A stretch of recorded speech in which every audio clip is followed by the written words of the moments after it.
Hello everyone, I am Dr. Chirag Bansal. I have done my MBBS from Safdarjung Hospital, New Delhi. I am from 2016 batch and I have scored All India rank 51 in INI-CET May 2022. In the previous video, I have told you my strategy during class 11, 12th, MBBS first prof, second prof, third prof and final year. In this video, I will tell you my strategy during internship and close to the exam so that you can get a good rank in the exam, and I will also tell you the importance of previous year questions. जब internship में मैंने enter करा तो भी मैं ये बोलूँगा कि मेरे 7 और 8 सब्जेक्ट्स के करीब क्वेश्चन बैंक के पड़े हुए थे और बाकी टेस्ट एंड डिस्कशन एक बार कर रखी थी, नोट्स एक बार पढ़ चुका था। तो पहले मैंने जो पेंडिंग क्वेश्चन बैंक था वो कंप्लीट किया। अब एक बार मेरे मन में टिक मार्क लग गया कि हाँ मेरा पूरा क्वेश्चन बैंक हो गया and that was a big relief. इसके बाद मैंने अपनी टेस्टिंग को और बढ़ाया। अभी मैंने क्वेश्चन बैंक के ऊपर ज़्यादा फोकस किया और नोट्स को थोड़ा सा साइड ट्रैक पे रखा। और फिर जैसे इंटर्नशिप हमारे सफदरजंग में हेक्टिक भी थी, तो मेरा बस एक यही टारगेट रहता था कि इंटर्नशिप के एक भी दिन में ऐसा नहीं जाना चाहिए जब मैंने कुछ नहीं किया। Even after 12 hour duty, 14 hour duty, मैं ये मेक श्योर करता था कि मैं मैरो का कम से कम एक मॉड्यूल करके सो क्वेश्चन बैंक का, ताकि मुझे कहीं ना कहीं ये फील हो कि आई हैव डन समथिंग। और यही मैं ऑनगोइंग एस्पिरेंट्स को सजेस्ट करना चाहूँगा कि अगर तुम कितने भी हार्ड टाइम्स में से जा रहे हो, जस्ट मेक श्योर कि जो भी टाइम तुम्हारे पास बचता है तुम उसको यूटिलाइज करो। और इवन जब मैं ड्यूटी पे होता था तो मेरी ये कोशिश रहती थी कि उसमें भी अगर कोई फ्री टाइम मिले मैं उसको यूटिलाइज करूँ। ऑल्दो नोट्स रीडिंग ड्यूटी के टाइम पे कभी कभी हो सकता है तुम्हें इतना हाई यील्डिंग ना लगे, सक्सेसफुल ना हो, क्योंकि मानो तुम कुछ नोट्स में पढ़ रहे हो, तुम उसमें दिमाग लगा रहे हो और तुरंत तुम्हें कोई पीछे से बुला ले, तो तुमने तो 2 लाइन्स पढ़ी थी, तुम तो वापिस आओगे, तुम्हें दोबारा पढ़नी पड़ेगी। But if you are solving questions, जो मैं भी करता था, तो तुम एक क्वेश्चन को करके दूसरे पे जा सकते हो बड़ी इजीली, और बीच में अगर कोई बुला रहा है तो 2 क्वेश्चन तुम पहले ही कर चुके हो, अब तुम आगे से कर सकते हो, आगे कंटिन्यू कर सकते हो। तो ऐसे कर करके मैंने दूसरी बार जब मैरो का क्वेश्चन बैंक किया वो ड्यूरिंग माई इंटर्नशिप ही खत्म किया, मतलब ड्यूटी के टाइम पे मैं बोलूँगा। तो मैं कहीं ना कहीं उस टाइम को यूटिलाइज करने की कोशिश करता था। और मैं तुम्हें एक चीज़ और बता दूँ, जो सेटिस्फेक्शन तुम्हें तब आती है कि तुमने ड्यूटी के टाइम को यूटिलाइज किया, वो तुम्हें किसी भी अच्छी से अच्छी रैंक को अचीव करके जो आती है उससे बढ़कर होती है। बिकॉज हमारी जो एफर्ट्स होने चाहिए अपनी प्रेपरेशन में वो 100% होने चाहिए। इसके बाद अगर रिजल्ट आ रहा है या नहीं आ रहा है वो कहीं ना कहीं हमें इतना डिस्टर्ब नहीं करेगा अगर हमें ये रियलाइजेशन है कि यार मैंने अपना बेस्ट किया। तो मैं जो भी आज ये वीडियो देख रहे हैं ऑनगोइंग कैंडिडेट्स, उनको मैं यही बोलना चाहूँगा कि तुम्हें एक बार अपनी आईज में बेस्ट बनना है, even if you are not getting very good rank. और हाँ, मैं टेस्ट एंड डिस्कशन के बारे में बताऊं तो एक बार तो मैं फाइनल ईयर में अपनी टेस्ट एंड डिस्कशन कर चुका था। इंटर्नशिप में मैं सब्जेक्ट वाइज जाता था, नोट्स पढ़ता था, उसका क्वेश्चन बैंक दोबारा किया, और फिर जब मेरा एक सब्जेक्ट कंप्लीट हो जाता था मैं उसका एक टेस्ट दे देता था डैम्स का। बिकॉज अब सब कुछ ऑनलाइन हो चुका था, कोविड के टाइम्स में सारा कुछ ऐप पे अपलोड हो रहा था, तो it was very easy to give a test. और उसके बाद मैं पूरी वीडियो नहीं देखता था डिस्कशन की, जो उसका रेलेवेंट पार्ट होता था मैं बस उसको सुनता था, ताकि मेरा जो टाइम है वो इफेक्टिवली यूटिलाइज हो और मेरे को बस जो चीज़ें रिक्वायर्ड है मैं उन्हीं को देखूँ। और मैंने ऑफलाइन डिस्कशंस अटेंड करना कम कर दिया। ऐसे कर करके मुझे 19 सब्जेक्ट्स कंप्लीट करने में जनवरी 25 के अराउंड आ गया था 2022, मतलब 25 जनवरी 2022 मुझे याद है जब मैंने लास्ट सब्जेक्ट फोरेंसिक मेडिसिन खत्म किया था अपना। तो इतना ह्यूज चंक ऑफ टाइम मैं ये कहूँगा कि इंटर्नशिप में मुझे एक बार थोरोली सारे सब्जेक्ट्स को पढ़ने में, रिवाइज करने में, उनका क्वेश्चन बैंक करने में लग गया। तो रिवीजन जो मेरी थी बेसिकली वो उसके बाद स्टार्ट हुई। तो लेकिन मुझे कहीं ना कहीं इस बात की सेटिस्फेक्शन थी कि मैंने सारे सब कंसेप्ट्स को अच्छे से करा है, कंसेप्चुलाइज किया है। और यही जो मंथ था जनवरी 2022, तब से मेरी रैंक भी एक्सेल हुई थी। मुझे याद है जनवरी में ही एक टेस्ट हुआ था जिसमें मेरी ऑल इंडिया रैंक पहले अराउंड 300-400 कुछ ऐसे आई थी। फिर एक टेस्ट में जो मेरा बेस्ट था अब तक 22 रैंक आई थी, जो कि मैंने लाइव दिया था। ग्रैंड टेस्ट 9 था मैरो में। तो तब से मेरा कॉन्फिडेंस और बूस्ट हुआ और मुझे अपनी प्रेपरेशन पे यकीन हुआ। बस कहने का ये मतलब है कि मैं सोली जो मेरा मोटिवेशन होता था वो मेरा एक ड्रीम होता था सेंट्रल इंस्टीट्यूट में जाने का, और जो मेरी सेटिस्फेक्शन, जो मेरी हैप्पीनेस होती थी वो मेरा हार्डवर्क होती थी। उसके बाद अगर मैं थोड़ा बताऊं तो फरवरी, मार्च, अप्रैल, मई में एग्ज़ाम था। 8 मई को हमारा INI-CET का एग्ज़ाम था। तो उस टाइम फरवरी, मार्च, अप्रैल जो ये 3-4 महीने थे हार्डली, जो मैंने रिवीजन को दिए। अब मैंने उसमें भी अपनी रिवीजन को स्प्लिट किया। एक डीवीटी सेशन होता है डैम्स का, तो उसी टाइम पे जब मेरी 25 जनवरी के आसपास पूरी 19 सब्जेक्ट्स की रिवीजन खत्म हुई, मेरे नोट्स की, मेरे टेस्ट एंड डिस्कशन जो मैंने दूसरी बार दिया, और क्वेश्चन बैंक की, और जीटी में हर महीने में कम से कम 2 देता था। मेरे को ये रहता था कि मैं जितना ज़्यादा हो सके जीटी दूँ। उसके बाद जब मैंने ये स्टार्ट किया अपना सेकंड रिवीजन, उसमें मेरे को पता लगा कि मेरे पास टाइम कम है, लेकिन मैंने डीवीटी से स्टार्ट किया because it was really concise part and easy to go through. तो पहले तो मैंने उनकी लाइव वीडियोस देखी, इसके बाद मैंने उसी को रिवाइज किया along with previous year questions, जो कि एम्स और नीट दोनों के मैं मैरो से करता था।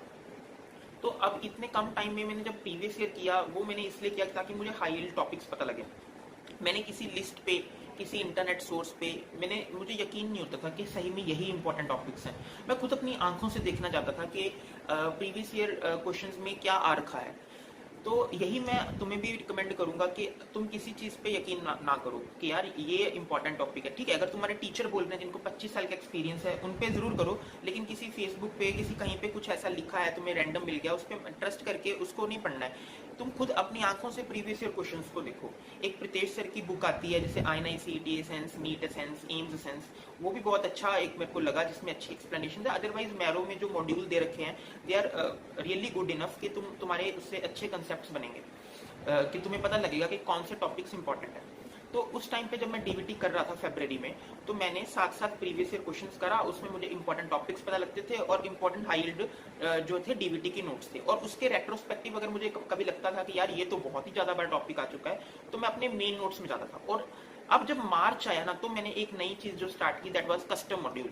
ये वैसे तो मैरो का एक बहुत हाई यील्ड पॉइंट है कि कस्टम मॉड्यूल लोग बहुत अर्ली से भी करते हैं, लेकिन जो मैंने रियलाइज किया ना इसका इंपॉर्टेंस, वो मुझे ऐसा लगता है कि जब तुम इनिशियल स्टेजेस ऑफ प्रेपरेशन में हो, तो अगर तो तुम्हें कभी अपने आप को टेस्ट करने का मन करता है, तो तुम अगर एक नॉर्मल सिंपल टेस्ट दोगे तो that is also good enough. उसमें भी अच्छे क्वेश्चन हैं मैरो के सब्जेक्ट वाइज टेस्ट में, डैम्स के TND में always there are good question. लेकिन जो खास करके कस्टम मॉड्यूल की वैल्यू है ना, मुझे लगता है वो तब है जब तुम एक दो बार क्वेश्चन बैंक को कर चुके हो, जैसे कि मैं 2 बार कर चुका था फरवरी तक। लेकिन उसके बाद मुझे लगता था कि यार I still need to practise questions. Practising questions before a main exam should never stop. तो उस टाइम पे मैं कस्टम मॉड्यूल्स करता था। उसको भी मैं कैसे करता था कि लाइक दिन में 2-3 कस्टम मॉड्यूल बनाना। जैसे एक तो वो कस्टम मॉड्यूल जो मैं उस दिन डीवीटी पढ़ रहा हूँ उस सब्जेक्ट का, उस दिन जो मैंने प्रीवियस ईयर क्वेश्चन किए उस सब्जेक्ट का कस्टम मॉड्यूल, एक पूरे 19 सब्जेक्ट्स का होल सिलेबस का, एंड 50 क्वेश्चंस आर मिनिमम जो तुम्हें सेट करना चाहिए। उससे कम अगर तुम सेट करके बनाओगे, देखो होने को तो 10 और 25 भी हो जाएगा सेट, लेकिन उससे तुम्हें फायदा नहीं होता है। क्यों? क्योंकि it is just like random cues type, वो एक टेस्टिंग प्लेटफॉर्म नहीं रहता, उससे तुम अपना टाइम मैनेजमेंट असेस नहीं कर पाओगे। तो व्हाट शुड आई रिकमेंड कि 50 मिनिमम तुम्हें सेट करना ही चाहिए कस्टम मॉड्यूल। तो जब तुमने इतना मिनिमम सेट करके कस्टम मॉड्यूल एक करते हो, तो तुम्हें पता लगता है कि अभी भी तुम्हारी क्या वीकनेस है, अभी भी तुम्हारी क्या गलतियां हैं। हाँ, तो जैसे कि मैंने बताया मेरी जनवरी में एक बार 22 रैंक आई, तो अभी तक मेरे 80% क्वेश्चंस ठीक हो जाते थे, मतलब मिनिमम। लेकिन फिर भी मैं कोशिश करता कि 90% तक पहुंचूं। अगर 200 क्वेश्चंस में से बताऊं तो मेरे 150-160 करेक्ट हो जाते थे, लेकिन मैं उससे और ऊपर उठना चाहता था बिकॉज कंपटीशन ऐसे बढ़ रहा था। 170 तक भी तुम्हारी जो रैंक है वो कभी कभी 100 के पार ही रहती थी। इसलिए आई वॉन्टेड मोर, ये दिल मांगे मोर, मेरे अंदर ये फीलिंग आती थी।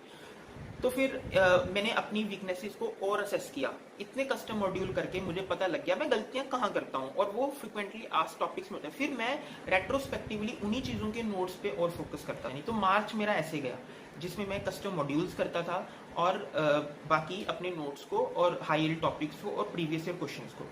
अब आया अप्रैल। तो जब अप्रैल में मैंने एंटर किया तो मेरे पास ये था कि मुझे अपने ग्रैंड टेस्ट के एनालिसिस से पता लग गया था कि ये वाले सब्जेक्ट्स मेरे ज़्यादा वीक हैं, वॉलेटाइल हैं, क्योंकि उसमें एक परसेंटाइल स्कोर आता है। तो उसमें मेरे कुछ सब्जेक्ट्स जैसे कि एनेस्थीसिया, जैसे कि ऑर्थोपेडिक्स, ये मेरे नीचे रहते थे। और क्लिनिकल के बिना अगर मैं बताऊं तो बायोकेमिस्ट्री, ये मेरे थोड़ा नीचे रहते थे। तो मैंने इन सब्जेक्ट्स को उठाया, इनके वॉलेटाइल टॉपिक्स को उठाया, उससे एक 20th नोटबुक बनाने की कोशिश की, जिसमें मैं अपने 19 सब्जेक्ट्स के नोट्स के बिना 20th नोटबुक में अलग से लिखता था जो चीज़ें मेरी वॉलेटाइल थी या वीक थी।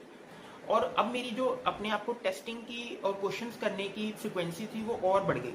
वो इतनी ज़्यादा हो गई कि अगर मेरे दिन में मैं 12-13 घंटे पढ़ रहा था, तो उसमें से तुम लगा लो कि मैं 10 घंटे बस क्वेश्चंस करता था, जिसमें अब मैं 50 क्वेश्चंस का कस्टम मॉड्यूल ना करके के 100 क्वेश्चंस का करता था और फिर उसको एनालिसिस करता था, और ग्रैंड टेस्ट भी हर 3 दिन में एक दे देता था।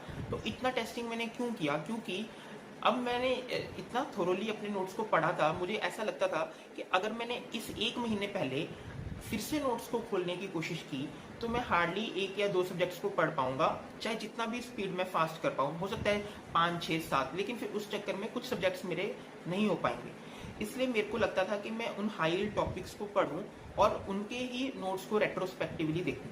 इसलिए मैंने अपनी क्वेश्चंस की प्रैक्टिस को बढ़ाया और फिर उनके एनालिसिस में भी मुझे टाइम लगता था। अगर मैं 1 घंटे क्वेश्चंस करता था टेस्टिंग की फॉर्म में, तो उसको एनालिसिस करने में आई मिनिमम नीड 2 आवर्स। तो वो 2 आवर्स में मैं उसके नोट्स भी देखता था, उसकी एक्सप्लेनेशन को भी देखता था। ऐसे कर करके अप्रैल के लास्ट 10 to 15 डेज में मैंने सिर्फ और सिर्फ प्रीवियस ईयर क्वेश्चंस करे, सिर्फ प्रीवियस ईयर क्वेश्चंस एम्स के, और ये ऑलमोस्ट 4th या 5th टाइम मैं एम्स के प्रीवियस ईयर क्वेश्चन कर रहा था।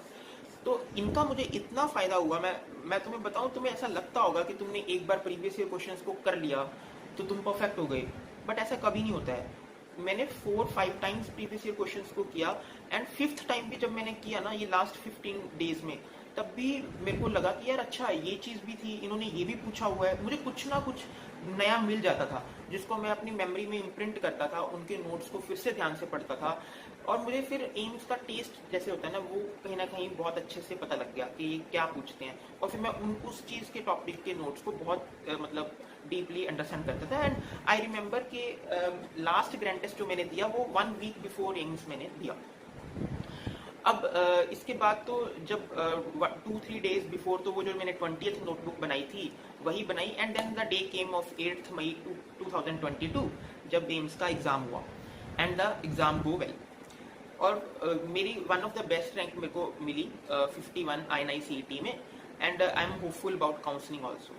सो ये मेरा जो जर्नी मैंने आपके साथ शेयर किया, इसका सिंपल सा एक ही रीज़न है, वो ये कि जो अभी कैंडिडेट्स नवंबर INI-CET को टारगेट कर रहे हैं, अगर इसमें से एक भी बात उनकी प्रेपरेशन को बूस्ट करती है, उनको कॉन्फिडेंस देती है, तो आई विल फील कि जो मेरी जर्नी थी वो सक्सेसफुल रही, क्योंकि मैं अपने वेज को जो मैंने खुद से अपने एक्सपीरियंस से सीखे, मैं सब तक पहुंचाना चाहता हूं, क्योंकि मुझे लगता है कि ये जो स्ट्रगल था ये किसी के लिए इंस्पिरेशन बन सकता है।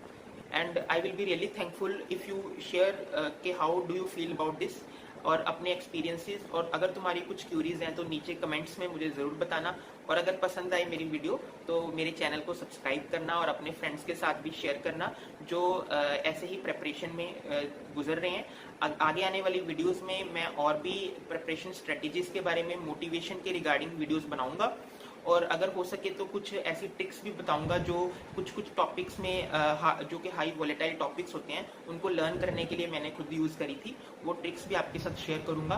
तो आगे आने वाली वीडियोस में आपके प्यार की मुझे बहुत ज़रूरत रहेगी। तो अगर आपकी कुछ और क्यूरीज हैं या कोई और पॉइंट में आपको क्लैरिटी चाहिए मेरी जर्नी के रिगार्डिंग, या किसी भी तरह की कोई क्यूरी है, तो आप कमेंट्स में मुझे ज़रूर बताएं। And thank you for watching the video.